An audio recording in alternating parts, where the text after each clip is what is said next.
no sé si a ustedes les pasó alguna vez el haber sentido el deseo de haber visto esto que le pasó a Jesús, por ejemplo, hoy en la Transfiguración, o de haber sido testigo de alguno de los milagros de Jesús. A mí me pasó muchas veces. Uy, qué lindo hubiera sido estar ahí, ¿o no? Levante la mano a los que tal vez alguna vez, no digo que de una manera constante, pero sí, qué lindo hubiera sido estar ahí. Levante la mano, los pecadores, somos unos cuantos. Más con esta escena donde ves a Jesús glorificado, lleno de luz, a Moisés, Elías.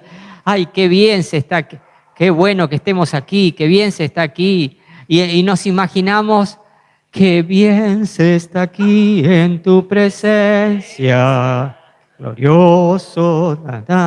Y nos imaginamos que estaban ahí, wow, pasando la rebomba los muchachos estos.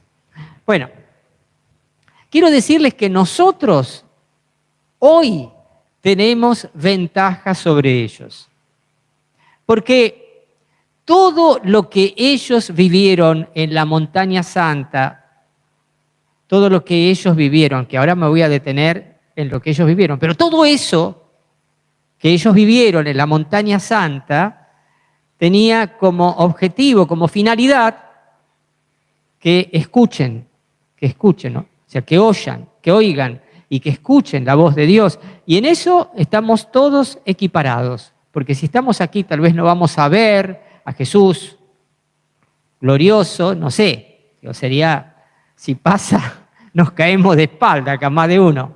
Pero bueno, si viniera hoy lo veríamos, pero no sé, vendrá. No lo sabemos, como no lo sabemos, lo podemos esperar, desear, pero no estar en una expectativa de inminencia. Pero sí podemos escuchar y abrir el oído para escuchar la palabra de Dios. Y eso es lo que vamos a hacer ahora. ¿Amén? Por eso a esta homilía lo voy a llamar de la visión a la audición, del ver al oír. El relato del Evangelio que recién escuchamos, no lo voy a volver a leer, pero pone su foco en Jesús. Jesús hizo esto, Jesús hizo aquello. Yo voy a poner el foco, ¿vieron el foco que es en una cámara, vos enfocás. Por ejemplo, acá lo enfoco a Luca. Todos ustedes aparecen también, pero el centro de la escena, y acá a Susanita. Y a vos no sé cómo te llamás. Tengo el foco acá, ¿viste? Amalia. ¿Ven? Eso es el foco. Yo no voy a poner el foco en Jesús, sino voy a poner el foco en los discípulos. ¿Me siguen? O sea, cómo los discípulos vivieron lo que vivieron. ¿Qué les pasó a ellos? Y vamos a ver que hay 5 momentos en esta escena de la transfiguración y vamos a ir desglosando. El primero va a ser la visión y el último la escucha o la audición. Ya les estoy adelantando. Primero, visión. En el monte vieron. Yo miro a Pedro, Santiago y Juan. ¿Qué hacen? Yo no miro ahora tanto a Jesús. Miro a Jesús a través de los ojos de ellos. Pongo el foco en ellos y digo, ¿qué están haciendo? Están viendo. Están viendo. ¿Qué están viendo? A Jesús transfigurado. Sus vestiduras, ahí retomo lo que decía el Evangelio, se volvieron blancas, resplandecientes, de una blancura tal que nadie en el mundo hubiera podido blanquearlas así. O sea, están viendo algo celestial, nada de la tierra. Están viendo. Primera experiencia. Esto es interesante. Muchas de las experiencias espirituales, experiencias cumbre, experiencias que tienen en la Biblia un nombre, las teofanías, o sea, las manifestaciones de Dios, teofanía, o epifanía son en este sentido sinónimos. Muchas de estas teofanías, se dice en la Biblia, comienzan con la visión. Ejemplo, voy a nombrar 2 ejemplos. La vocación del profeta Isaías. Él está en el templo y él cuenta en primera persona lo que le pasó en el templo de Jerusalén. Dice, en el año tal del rey tal, yo vi al Señor. Estaba sentado sobre su trono, había 6 serafines que volaban de un lado al otro, con 2 se cubrían los ojos, con 2 volaban, con 2 alas se cubrían los ojos, con 2 alas volaban y con 2 alas se cubrían los pies. Y decían uno al otro, santo, santo, santo es el Señor, Dios del ejército. ¡Wow! Dice, vi, digan ver. Los discípulos vieron algo extraordinario. El mismo Jesús, en el inicio del Evangelio de Marcos, cuando fue bautizado, dice el texto, él vio que los cielos se abrían y vio que el Espíritu Santo descendía sobre él como una paloma. Digan ver. O sea, lo primero que vivenciaron los discípulos fue una visión. Lo que vivenciaron tuvo que ver con el sentido de la vista. Esto es interesante porque si hay algo que nosotros, en nuestro contexto cultural ya desde hace un tiempo, hemos hiperdesarrollado, es el tema de lo visual. Hoy en día lo visual ocupa en nuestra cultura un lugar preponderante. Por ejemplo, a través de un montón de recursos técnicos, hoy podemos visualizar, patentizar, retratar un montón de situaciones, hechos, que hace cuánta.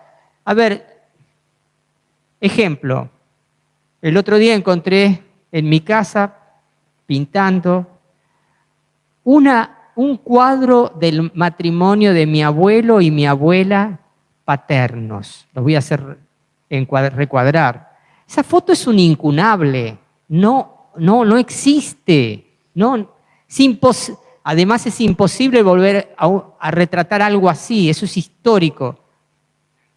Eso es del año 27, 1927. Hoy en día se fotografía y se tiran las fotos como... Porque son tantas las fotos que hay un empacho de fotos. ¿O no? ¿Viste? Fíjense, cuando hablo de una hipervaloración de lo visual, estoy pensando, por ejemplo, en esto. Las artes, el cine, etcétera. Fíjense cómo ha crecido todo eso en las últimas décadas. Porque, bueno, a ver, convengamos que 20, 30 años en la historia humana no es nada. Y acá los que estamos, varios de los que estamos, ya tenemos más que 2 o 3 décadas de historia acumulada, ¿o no?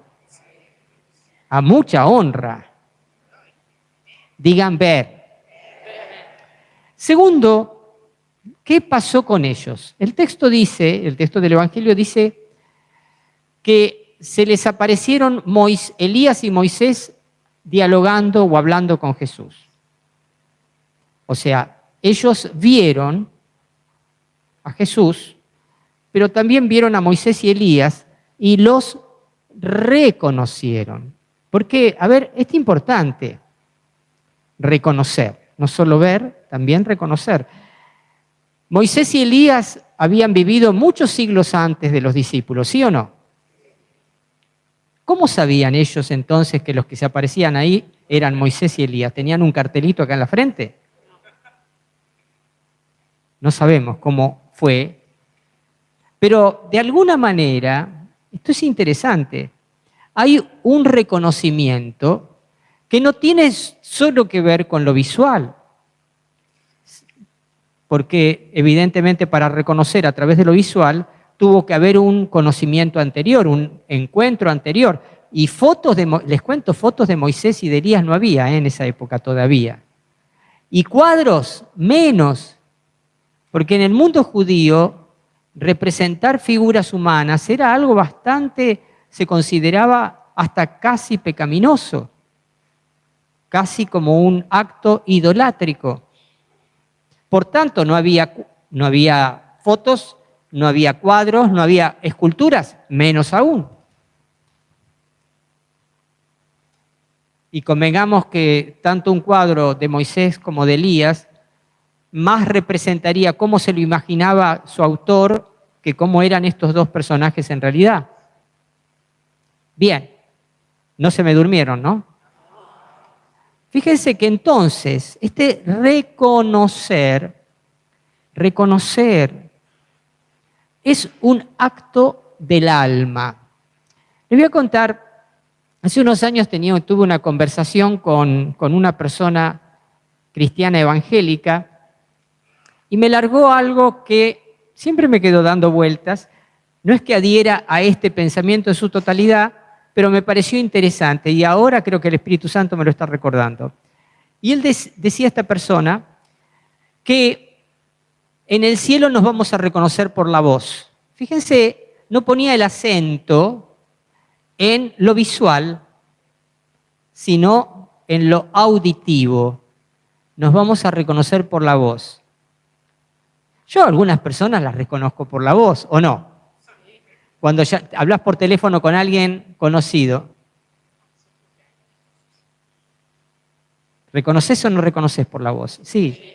Bueno, algo parecido decía, que en el cielo nos vamos a reconocer por la voz. Pero yo tomo esto como un símbolo ¿de qué?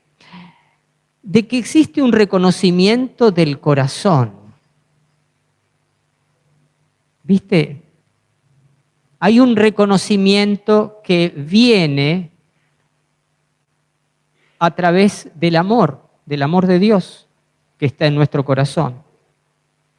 Un reconocimiento que tiene que ver con la gratitud. Ejemplos. Hay muchas personas que han tenido estas experiencias cercanas a la muerte, que estuvieron muertos unos segundos, etcétera, y después muchos de ellos han comentado que han visto a sus madres o a sus padres ya fallecidos como venir a acompañarlos. ¿No escucharon eso nunca? ¿Qué significa? Viste a tu madre, a tu padre, pero ¿a qué edad? ¿Cómo eran tu padre y tu madre cuando vos los viste? ¿Eran como cuando eran jóvenes? ¿Eran como cuando eran viejitos y se murieron? ¿Cómo eran? O sea, fíjense que en el fondo, hay un reconocimiento de la identidad del otro que no tiene tanto que ver con lo visual, sino con el corazón. Hay algo así como palabras claves, o si cabe, hay algo así como la vibración del corazón, la intensidad del amor, la simpatía, la sonrisa, no sé, pero reconocieron. Digan, ¿vieron? Segundo, reconocieron. Reconocieron a Moisés y a Elías. O sea, reconocieron no a sus papás que los habían engendrado, reconocieron a los padres y próceres del pueblo de Dios. Moisés y Elías junto con Abraham son los grandes próceres del pueblo de Dios de la primera alianza. Moisés y Elías son los grandes personajes de la Biblia, de quienes casi más se habla junto con Abraham. O sea, miren lo que está pasando en los discípulos. Ven y reconocen. y reconocen a quienes los incluyen en una comunión que atraviesa los tiempos, en una comunión con el pasado, pero no con el pasado en sí, sino con el pasado de salvación del pueblo de Dios. Miren lo que está pasando en los discípulos. Están viendo, Pedro, Santiago y Juan, están reconociendo con todo lo que esto significa. Vamos al tercer punto. Les dije que eran 5. ¿Vieron? Digan, ¿vieron? Reconocieron. Tercero, temieron. Temieron. Claro. Acá es donde quiero como por ahí discutir ese, qué bien se está aquí en tu presencia. Sí, se está bien en tu presencia. A veces está mal. Y no hay que pelearse con estar mal. Fíjense que temieron, y no dice que temieron poquito. Temieron con un gran temor. La palabra que se utiliza allí no es el pánico, pero sí es ese temor manifiesta que están claramente conscientes de que lo que están viendo y reconociendo es algo tremendo. Hay dos sentimientos fundamentales frente a las manifestaciones de Dios. Fascinación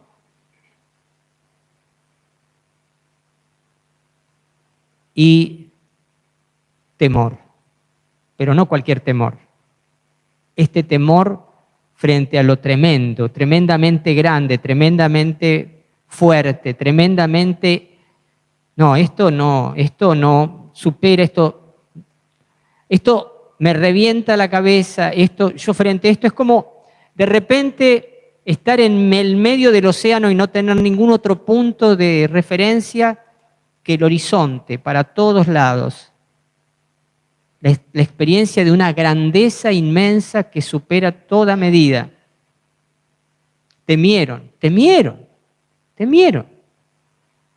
O sea, no, voy a decirlo así, no es que la estaban pasando mal, pero estaban plenamente conscientes de lo que estaba pasando, plenamente conscientes de que lo que estaba pasando era absolutamente extraordinario y frente a ello, es como cuando uno está frente a algo tan grande, y uno se siente pequeño, chiquito. Me da miedo.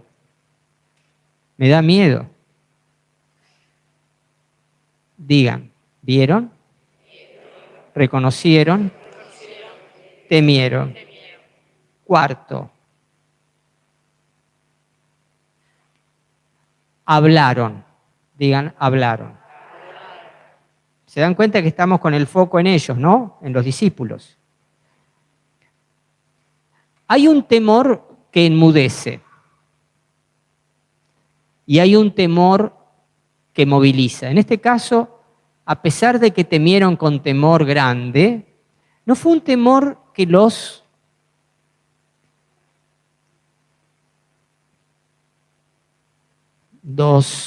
enmudeció. Fue un temor que los movilizó a hablar. En este caso, el que habló, el que tomó la palabra, fue Simón Pedro, como de costumbre.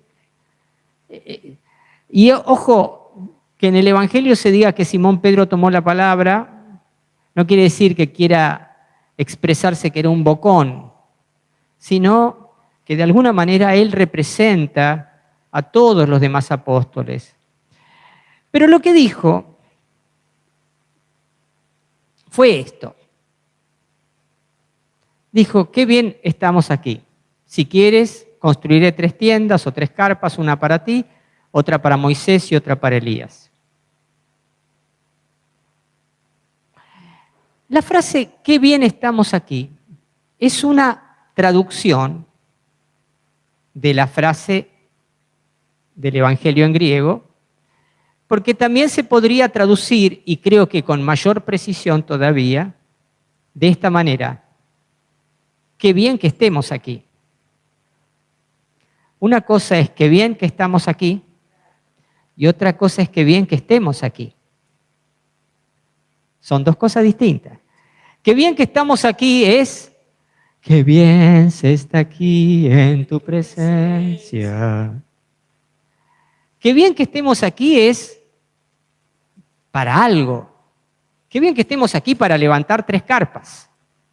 Qué bueno que estemos aquí porque, viste, si no, se venía la noche y intemperie total. ¿Me siguen? Fíjense que lo que hace Pedro, hablar, es fundamentalmente un ofrecimiento. Es interesante. No hace un pedido. Su hablar es un ofrecimiento. Se ofrece para trabajar. Se ofrece para hacer algo útil, algo bueno, algo necesario, o que él estima que puede ser necesario. Construir 3 carpas, una para Moisés, una para Jesús, otra para Moisés, otra para Elías, como que se iban a quedar ahí.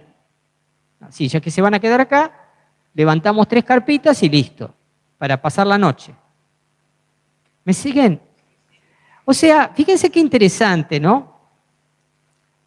Hablaron desde el temor, pero desde un temor que los movilizó a salir de sí mismos para poner su tiempo, su fuerza, su energía al servicio de Jesús, de Moisés y de Elías, en última instancia, al servicio de Dios. Qué interesante. Hay un miedo a veces que nos paraliza y hay un miedo que nos moviliza. En este caso, el temor grande fue un temor movilizador. Muchas veces, hacer algo por los demás nos hace salir del encierro del miedo. ¿Me siguen? Hay personas que no salen del encierro del miedo porque no se atreven a hacer nada por los demás. Y hacer algo por los demás nos libera de la parálisis del miedo. Por decirlo así, ofrecernos o directamente tomar la iniciativa, como ellos, de ofrecernos, de hacer algo por los demás. Hay una frase muy famosa de San Francisco de Sales, un gran santo, un gran maestro de la espiritualidad cristiana del siglo XVII, San Francisco de Sales, decía: nada nos hace tanto bien como hacer el bien a los demás. Miren qué frase tan sencilla. Nada nos hace tanto bien como hacer el bien a los demás. Si vos estás centrado, ay, me duele la espalda, ay, me duele, ay, me duele el dedo gordo del...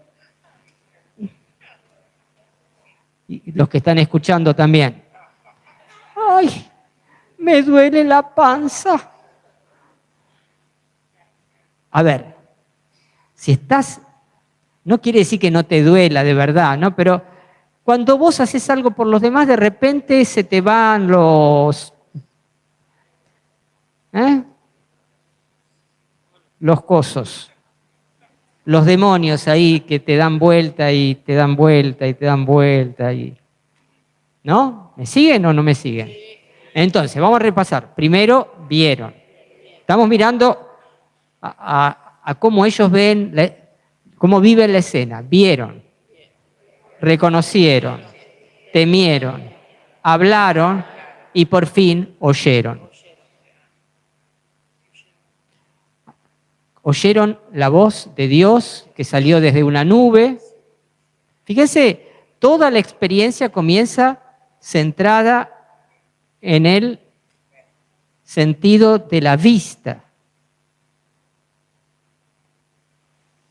Pero al final termina centrada en el sentido del oído.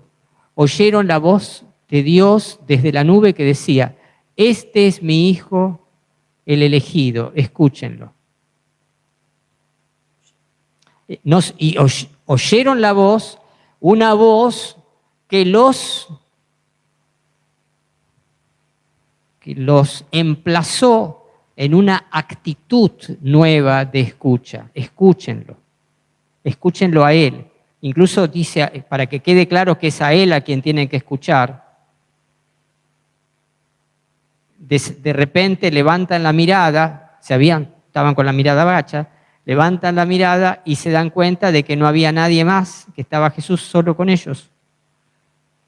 Así que no queda duda de que al que hay que escuchar es a Él. Fíjense que lo mismo pasó con Isaías.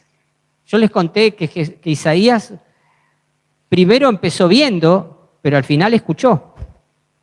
En el templo de Jerusalén, Isaías decía: vi al Señor, y contaba cómo fue que lo vio, cómo era. Ocurrió luego una purificación, uno de los serafines trajo un carbón de ahí del altar, se lo puso sobre los labios, le purificó los labios, le dijo: esto ha purificado tus labios, y dice que recién ahí escuché a Dios, que hablaba. Dios se ve que venía hablando, pero consigo mismo. Todo lo que vio antes lo preparó para escuchar después. Escuchó a Dios que hablaba consigo mismo, diciendo: ¿quién irá por nosotros? ¿A quién enviaremos? ¿Quién irá por nosotros? ¿A quién enviaremos? ¿Quién irá por nosotros? ¿A quién enviaremos? Decía Dios. Y ahí, ¡pac! Aquí estoy, dijo, envíame a mí. Escuchó, pero escuchó después de ver. Lo que cambió su vida no fue tanto lo que vio, cuanto lo que escuchó. Porque ahí comenzó su itinerario profético. Ahí, recién ahí. Aquí es cuando se ofreció Él. Aquí estoy, envíame. Lo mismo pasó con Jesús en el bautismo. Primero vio que los cielos se abrían, vio al Espíritu Santo que descendía sobre él como una paloma, y luego escuchó la voz del Padre que desde el cielo decía: tú eres mi Hijo muy amado, en ti tengo puesta toda mi predilección. De repente, fíjense cómo este mismo modo de la visión a la audición, del ver al oír, se repite en muchas de estas manifestaciones especiales de Dios. Podríamos decir, y con esto voy terminando, que todo lo que ellos vivieron, los discípulos, vieron, reconocieron, temieron, hablaron, todo eso no fue sino un preparativo, una preparación a lo último, a escucharon. Todo el despelote que vivieron fue para que oyeran. A veces somos medios duros para escuchar. Por eso parece Dios tiene que zamarrear un poco, ¿no? Prepararnos a través de experiencias previas para escuchar. Por eso nosotros hoy no estamos en desventaja con respecto a ellos, porque todo aquello fue para que escucharan. Si nosotros escuchamos, estamos llegando a la meta sin tener que pasar por procesos a veces tan largos. Solo basta que estemos con el oído atento, que queramos escuchar al Hijo de Dios, que tiene la palabra definitiva sobre la vida, la muerte, la historia, el tiempo. Amén.